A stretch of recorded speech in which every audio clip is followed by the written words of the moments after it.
It was a freezing winter night in northern Canada. A hunter walked into a quiet lakeside village, but what he saw froze his blood. More than 100 people had vanished, their food still cooking, their dogs frozen in place. No bodies, no clues, nothing. What really happened at Lake Anjikuni? This is one of the most terrifying real-life mysteries in Canadian history. A story so strange that even today, after almost a century, no one can explain it. It all began in November 1930, near a remote frozen lake in northern Canada called Lake Anjikuni. This region was so isolated that only a few hunting tribes, like the Inuit people, lived there. They were a close-knit community of around 100 to 120 villagers, surviving through fishing and hunting. They lived simple lives, surrounded by endless white snow, far from the modern world. But one night, everything changed. A trapper named Joe Labelle, who often visited this tribe for shelter, was traveling through the wilderness. It was a cold night, and he decided to head toward the village to rest. From a distance, he could already see the faint orange glow of fires and smoke rising from chimneys. Everything seemed normal. But as he got closer, something felt wrong. There were no voices, no sound of laughter, not even the barking of dogs that usually ran to greet him. Just silence. Cold, heavy silence. Labelle entered the village cautiously, expecting someone to come out and welcome him, but there was no one. He looked around. The snow was untouched, no footprints except his own. Inside one hut, a pot of stew was still sitting on the fire, burnt to ashes. Half-sewn clothes lay beside a chair, as if someone had been working and suddenly vanished. Even the weapons and fishing gear were still there. Nobody had packed or taken anything.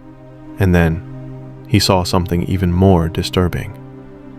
The sled dogs were lying there, completely frozen, still tied to their ropes. They had died of hunger, even though food lay right next to them. It was clear that these people had left in a hurry, but why? There was no sign of a struggle, no footprints leading out of the village, no blood, no tracks, just emptiness.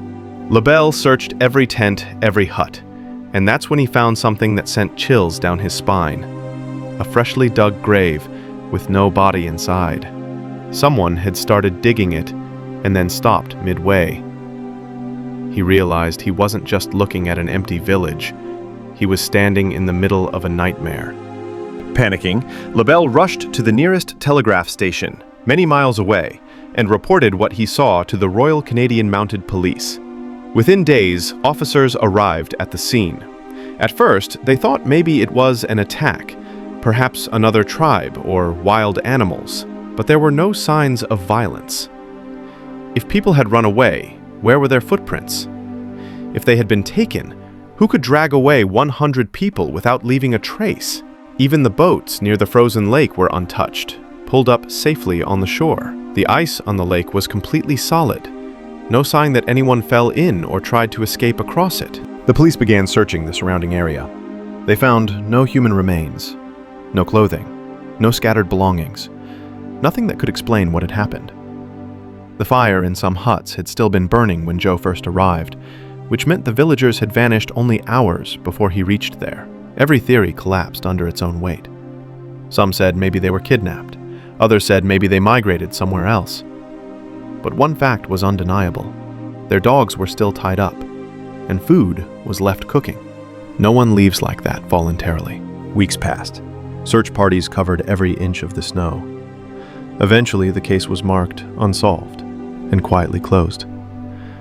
Over the years, it faded from memory, until decades later, when new, strange evidence came to light. In 1984, two researchers, Roger Bohr and Nigel Blundell, revisited the case. They published an article suggesting that locals near Lake Anjikuni had seen strange lights in the sky around the same time the tribe vanished. Some described them as glowing discs hovering silently before shooting off into the night. It was enough to spark a terrifying theory, that the entire tribe might have been abducted. The alien abduction theory became wildly popular in the 1980s. UFO enthusiasts claimed that the Anjikuni villagers were taken by an extraterrestrial spacecraft. Some even linked it to military experiments or top-secret government operations.